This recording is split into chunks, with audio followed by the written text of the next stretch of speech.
Niyaya ako ni Jad lumabas ng church at magko-coffee daw kami. Ako talaga si Jad. O kung saan ako niyayaya.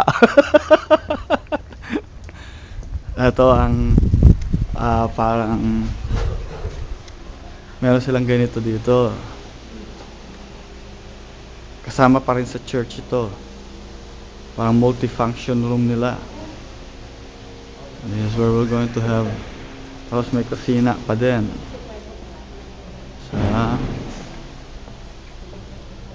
So okay, tama naman. Well-equipped din ang church natin dito sa Fresno.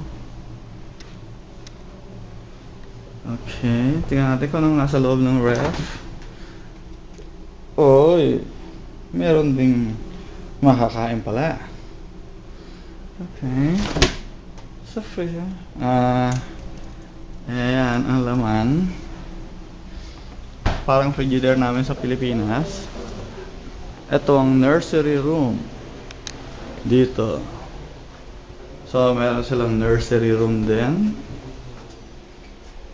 Ito ang school ng church. I guess ito ang school, nursery school ng church. Dito ginagawa ang church. So, may kwarto dito, hindi ko nabubuksan.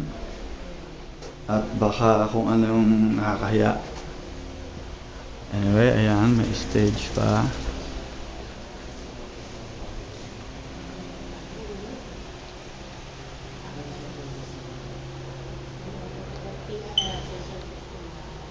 Okay, cut.